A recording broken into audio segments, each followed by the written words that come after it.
The reading I've chosen today is from Genesis chapter 28, and it's the famous story of Jacob's ladder, although the Hebrew word actually is much better translated as stairway rather than a ladder. And in this story, Jacob is on his way to Haran, which was where his ancestors, his grandfather came from, in order to get a wife, because he didn't want to marry a local girl, a Canaanite girl. So he's on the way back to Mesopotamia to find a bride from his own people. Jacob left Beersheba and set out for Haran. When he reached a certain place, he stopped for the night because the sun had set. Taking one of the stones there, he put it under his head and lay down to sleep.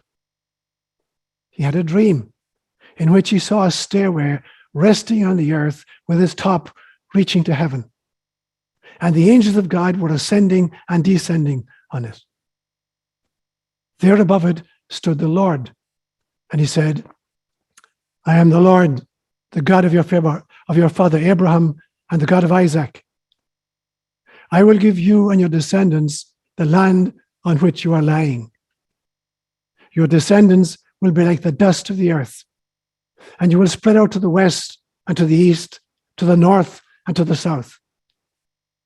All peoples on earth will be blessed through you and your offspring. I am with you and will watch over you wherever you go, and I will bring you back to this land. I will not leave you until I have done what I promised you. When Jacob awoke from his sleep, he thought, surely the Lord is in this place and I was not aware of it. He was afraid and said, how awesome is this place? This is none other than the house of God. This is the gate of heaven. Early the next morning, Jacob took the stone he had placed under his head and set it as a pillar and poured oil on top of it. He called that place Bethel, though the city used to be called Luz. Words inspired by God. So I moved from Palo Alto to Healdsburg in June of 1994, and I bought a place where there had been a cabin built in 1884 by a family called the Derricks, but they had actually abandoned it in 1970, so nobody had lived there for 24 years. And on the property is a little graveyard. There's a gravestone with two little girls who died, one called Annie Derrick, who died in 1907 at the age of 9. She was born in 1898, died in 1907 of a burst appendix because they couldn't get her to a hospital at that stage. And the second little girl buried there was a stillborn child who was unnamed. And so I've tended and kept that little graveyard in beautiful flowers around it since then. But when I came up here in 1994, the cabin was totally disintegrating. There had been nobody living in it for 24 years. There was no water. There was no indoor plumbing whatsoever. There was just a long drop about 10 yards away from the cabin. There was no light in it. And the place was falling asunder, and it was infested with rodents and rattlesnakes who went in after the rodents. And so for the first 3 months, I lived actually in a tent while I was trying to kind of do it up and make it livable. And then over the next few years, I started preparing to build a proper house. And so in 2001, I put in a water system. I dug a well down 260 feet. And in 2002, I put in a septic system. And in 2003, I put in a solar system. And then in 2004, I began to build in my new house. And I want to talk about that, because I want to fold that into my homily this morning, because for the next 2 Sundays, today and next Sunday, and then the third Sunday, which is a recap and a Q&A, I want to take as my theme the notion of the origin and the evolution and the future of religion. So that's where I'll be going for the next 3 weeks with God's help. So there are actually 4,300 religions on planet Earth right now. According to religious sociologists, 4,300 different religions on planet Earth right now. But religious sociologists divide them into two main groupings. They talk about ascending religions and they talk about descending religions. And I want to talk about that then today as the first homily in the series. I want to talk about the difference between these two kinds of religions, ascending religions and descending religions. And also, I want to differentiate between a religion and spirituality. For me, they're very different. And then next Sunday, with God's help, I'll talk about my own theory of religion and spirituality. So let me first look at the notion of religion versus spirituality. And so the reason I mentioned my little cabin and the water project was that one of the first big projects was to try to create water, running water for myself. So I engaged a geologist and brought him up there, and he surveyed the entire property. He charged me $5,000, and he indicated a spot, and he said, if you dig here, you'll probably find water. And I brought in a group, and they dug down. They went 300 feet down, and nothing to show for it. So I contacted the geologist again. He came back up. He charged me another $5,000, and he indicated, because of the topology, a different spot. And we dug down there, and 300 feet later, there was still no water. So at that stage, I start contacting local people, and I hear about this water witch, a guy called Bootsy. And Bootsy was a mechanic in Healdsburg who had the ability, he was a water diviner. So I went down to collect Bootsy. I brought him up there. He took his two rods. He started walking. He came to a spot, and the two rods go. He says, dig down here. He says, I'm not really very good at this, so yeah, there's a lot of water down there. And he put two planks across each other. And I brought the guys back up, and we found a water source that gave us 7 gallons per minute, which is still how I use water for my house.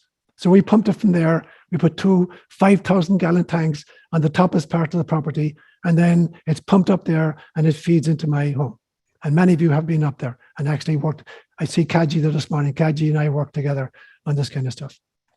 And so for me, it became a really interesting metaphor and analogy, because the water that feeds that place is coming from the Sierras. It's pristine water melt, absolutely pure water. But the region is very geologically diffuse. So as this pristine water is coming up through the strata, various geological strata, is taking on a lot of heavy metals and toxins of various kinds. And as it's stored in the two big 5,000-gallon tanks, things fall into it, and so bacteria is in it. And so I have to then purify the water in various ways before I can drink it. Now, for me, that became a metaphor of the difference between religion and spirituality. Spirituality is the pristine water table coming from the Sierras. It's absolutely beautiful water. But as it works its way up through the strata, the geological strata, it takes on a whole bunch of toxins from the various elements, the geological elements. And that, for me, is what religion is like. Most of us are drinking the water of religion, which is infused with all these toxins that it takes on at various levels. What are these toxins? Theology is a toxin. Dogma is a toxin. Ritual in some kinds is a toxin. Even the sacred stories, whether they're oral or written, there's an element of toxicity. There's tribalism that comes into it. And so the water we're drinking as religion very, very often is quite different from the pristine waters which represent the original spirituality. And so we have to put in these filters. And so I have a filtration system that turns hard water into soft water. I have a second system that takes out these heavy metals like iron and lead out of it. And then thirdly, I've got ultraviolet radiation that kills and zaps all the bacteria before I can drink it. So what does that mean? It means that we have to constantly strive, to filter religion in order to be able to experience spirituality. But mostly people just drink the water from, the taps given to us by dogmatic theologies. And that separates us into all these camps, 4,300 different groups at the moment, all claiming to have the one true way to God. So if I were to give a quick definition of religion, I would say that religion is the training wheels for spirituality. And that once we've discovered spirituality, we don't need religion anymore in the sense of looking to some orthodoxy to tell us what to believe or what the truth is. Of course, we're always going to need community and even ritual, because ritual is the kind of the performance of the stories that elevate our consciousness and change our mindset. So of course, there will always be need for ritual and there will always be need for community. But we have to realize that religion, which is just espousing dogma and orthodoxy of various kinds, is actually toxic And we have to have the courage to dig much, much, much deeper, to go down as far as we need to go until we unearth the pristine waters of the seers. So that's what I would say is the difference between religion and spirituality for me. I want to examine now what these religious sociologists tell us about the differences, the two great kinds of religion, the ascending religions and the descending religions. And obviously this will just be very, very short. I can't do justice to them, obviously, in a single homily. So let me look at ascending religions firstly. Now, ascending religions, when you see them, they tend to be left brain activities. They tend to be very, very, very intellectual. In the West, these would look like the monotheistic religions, what I would call the one and done, a belief system that we only live once, we die, and then there's a judgment, and then we get the thumbs up or we get the thumbs down. So monotheistic religions, particularly Judaism, Christianity, and Islam, fall into this category of ascending religions.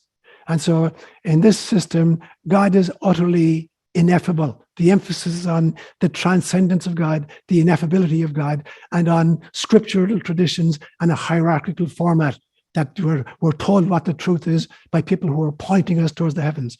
That's why they call it ascending. There's a total focus on the heavens and on God and on God's ineffability and God's transcendence. Now, even the East falls into this in a sense. So in the East, we have what I would call kind of repeat and rinse. Like you're using a washing machine, and how many times are you going to rinse it, and how many times are you going to spin it or whatever. So it's kind of what I would call a repeat and rinse. And this is the notion of reincarnation, that we come back again and again and again to rinse and to kind of repeat the cycle until finally we're clean, and then we can escape and we wind up in heaven again. So it's still ascending, because the objective is to get off this planet and to get off incarnation and to get right to the top. And so the ideal then is to get to heaven and finish the process of incarnation. So even those who take the bodhisattva vow and keep, coming back, incarnating again and again and again, even if they have no personal karma to work out, they're doing it in order to help the rest of us to escape. But it's still the same mindset, that spirituality is about escaping incarnation until finally we don't need it anymore.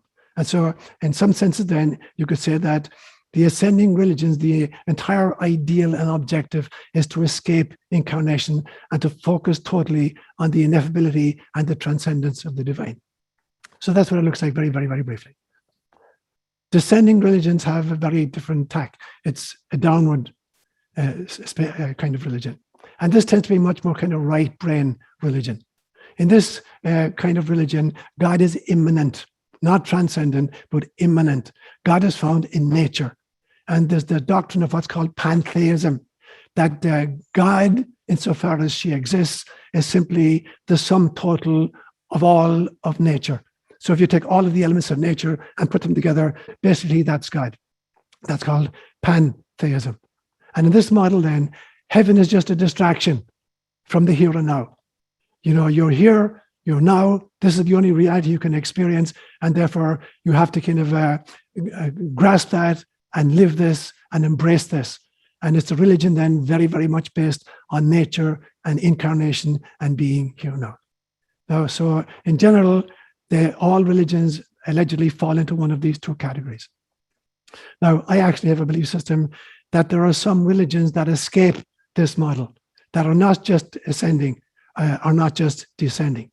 And I want to mention just, two versions totally, and then I'm going to focus on one of them. So I would believe, for instance, that shamanism, which is the oldest religion on the planet, shamanism goes back at least 40,000 years, that shamanism actually kind of weaves these two systems together. There's an ascending element to it, and there's a descending element to it. In mystical Judaism, you have the same notion, that there's a mystical, ascending element, and there's a living here now element to that. And certainly the system that I come from originally, Celtic religion, is very, very definitely both an ascending and a descending model. So it combines both of them. So shamanism, for instance, talks about three different levels of reality. So there's the upper level, the middle level, and the lower level, or the upper world, the middle world, and the lower world. And the objective of the shaman is to be able to move between these different levels and be able to retrieve the soul, a soul that gets lost in the underworld or whatever. The objective of the shaman is to be able to visit that underworld and retrieve the soul. Now, very, very often they do this through the use of plant medicines, like for instance, in South America, ayahuasca. So the idea that nature herself provides the elements that allow people to transcend the state of consciousness and to ascend to the higher realms or the lower realms. And so they're looking to plant life. So they're looking to nature. So in that sense, it's a descending model where nature is the teacher. But it's also pointing us towards heavens, towards different states of consciousness. And so in that model, then, there's an agreement, there's a movement between the various levels.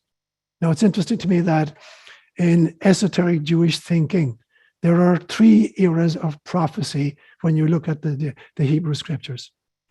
The most recent one, the one we're all familiar with, would be the great writing prophets, people like Isaiah and Jeremiah and Hosea. And they flourished from about 740 BCE down to about 400 BCE. But there was an era before that, which is called the era of the non-writing prophets. So there are people, for instance, like Elijah, who flourished about 850 BCE, but didn't leave any writings. People wrote about him, but he himself didn't leave any writings. But the earliest form of prophecy in Judaism goes right back, so between about 1000 BCE and 800 BCE, and is called the Guild of the Prophets. And at this stage, the very first stage of prophecy, they're operating as a community of wandering ascetics. They're called the Guild of the Prophets. And there's a lot of evidence that they had visions based on plant medicine as well, that they were using some kind of a mushroom called soma, which you also find in Hinduism. And that was on the basis of plant medicines that they were having altered states of consciousness and encounters with the divine, which they then grounded, in Torah, or grounded in social justice of various kinds. So you see actually that in several systems, there's a combination. It's not just ascending, and it's not just descending, but that there's a combination of the two. So for the rest of the homily this morning, I'm going to focus on another tradition, which for me very, very adequately combines these two facets, the ascending and the descending. And it's my own Celtic tradition. In the Celtic mythology, like shamanism, there are 3 levels or 3 parts or 3 worlds. There's the heavenly realm, which is inhabited by the gods and the goddesses. There's the earthly realm, which is inhabited by humans and by flora and fauna. And then there's the underworld, which is inhabited by the ancestors and by the fairy folk. So you got this tripartite level again of the upper world, the middle world, and the lower world. So there's the joining of all the parts. And then the ministry that happens within these. So this is like a version of the Catholic notion of the communion of saints. People who are in purgatory, people who are in heaven, and people who are on earth. It's the same kind of notion, except for the Celts, this wasn't just about baptized Catholics. This is about all sentient beings. That this communion of all sentient beings is not, just confined even to human beings, and certainly not just to baptized Catholics, but to all sentient beings itself. And as the Celts then engaged in this dialogue, with these levels, there were kind of 3 levels of ministry or 3 levels of priesthood. The Ovates, the Bards, and the Druids. Now, the Ovates were the kind of prophetic characters. And I keep telling you that the function of a prophet is not to foretell the future. It is to forestall the future. The function of the prophet is not to predict the future. It's to prevent the future.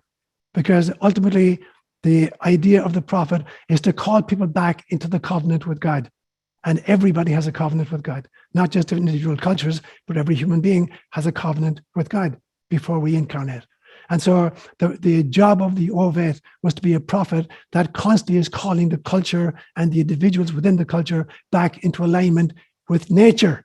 That was the alignment that they were being called back to. So the Ovates were the keepers of the wisdom of the future, because they were the ones who saw the present so clearly that they could see where it was headed. So there's no such thing as the inevitable, fated future. There's only the possible future and the probable future. The probable future is what's going to happen if we don't change our ways. And the possible future is what could happen if we do change our ways. And that was so that's the job of the ÓLaoire. He was the keeper of the wisdom of the future, making sure that we created a possible future instead of just a probable future. So in some senses then, the ÓLaoires were the seers, the psychics, and the shamans. That was one level of ministry. A second level of ministry would be called the bards. And the bards are the keepers of the past, where the ÓLaoires were the keepers of the future. And so they were the great historians for the Celts. They were also the genealogists, and they had to memorize long lineages of every family, so they could tell you where your great-great-great-great-great-great-great-grandmother came from. So they were the keepers of the past, historians and genealogists. They were also the poets, the minstrels, the storytellers, and even the performing artists. And they had to be able to produce 3 different kinds of music. Even as a kid growing up in Ireland, any musician worth his salt should be able to produce 3 different kinds of music. We call them suantri, gultri, agus giantri. Suantri is the ability to kind of lull people into rest, into sleep. Singing a lullaby to a child would be a form of suantri. Gultri, the ability to create nostalgia in the listeners to the music, make them weep. And then thirdly, giantri, the ability to make people laugh. And so this was the function, one of the functions of the bard, to create those 3 kinds of music. And they were the great storytellers. And storytelling for the Celts was not primarily about entertainment and information, although it was both, but it wasn't primarily about information, but about transformation. Because the great storyteller is the person who can transport you or allow you to change your state of consciousness so that you go transspatial and transtemporal and transpersonal, and you inhabit different realms. So it's about transformation. Storytelling is about transformation more than about entertainment or mere information. So they were the bards, the keepers of the past. And then you had the Druids. And the Druids were the intellectual giants of the Celtic world. They were the scientists and astronomers who could read the heavens. They were the philosophers and the psychologists who could make sense of life and of the psyche. They were the theologians, and they were the priests, and they were the healers that people came to. And also they were the lawyers, and they were the judges. They were in charge of this great system of laws that the Celts had called the Brehon laws. So this was the job of the Druids. So you had these 3 different levels of kind of ministry or priesthood. And they walked in this extraordinary space. They had this ability to weave these 3 levels of reality into each other by creating portals of various kinds. And so they come up with this notion of what might be called in Latin the limina, or the liminality. Liminality means a threshold between 2 kinds of reality. And the word we had in Gaelic for that was ÓLaoire. The ÓLaoire literally means a thin place, a place where the veil between the mystical and the mundane, or between the secular and the sacred, is temporarily diaphanous, and you can move through and interact with beings at the other side. And so there were many entry points into these other dimensions. So physical locations like forests or woodlands, or lakes, bodies of water, or mountains, these were physical places that were, in some senses, entry into the transcendent from the immanent. So there were places that allowed us access and allowed other beings to come through from their side to us. But I have a belief system as well that when I examined the great storytelling of the Celts, that it wasn't just places, imagination itself was a thin place, and storytelling was a thin place. So it wasn't just geographical locations that allowed us access to those other realms, but that imagination itself was a portal, and that storytelling was a portal. And actually, I believe that I've encountered people whom I would call moving tabernacles of the transcendent, moving thin places. I'm sure you've all been lucky enough to find 1 or 2 people in your life, or in literature, or in history, whom you would regard as a mobile tabernacle of transcendence/immanence. That to be in their presence is to experience all of these different kinds of realms. And so they confer a kind of a numinosity when you have an encounter with these kinds of people. And for them, then, light and darkness are not enemies. They dance together. And it reminds me of the great Buddhist saying, form is emptiness and emptiness is form. So for the Buddhists, form is emptiness. If you dissect any form, you take a flower, if you were to take away the sunshine and the rain and the soil and the nutrients and the wind, you wouldn't have a flower. So a flower consists completely of non-flower elements, as Thich Nhat Hanh so beautifully put it. So form is emptiness. There's nothing there absolutely when you take away all these elements. And then emptiness is form. In other words, from the darkness of the nothingness emerges the potential for all things to be. And so light emerges from the dark. It's not swallowed by the dark, as in so much Western thinking. For the Celts, light is birthed by the darkness. And so the beginning of the day for the Celts is the evening time when the sun goes down. And now you retreat into the dark, fecund womb of the darkness, which will give birth to light again.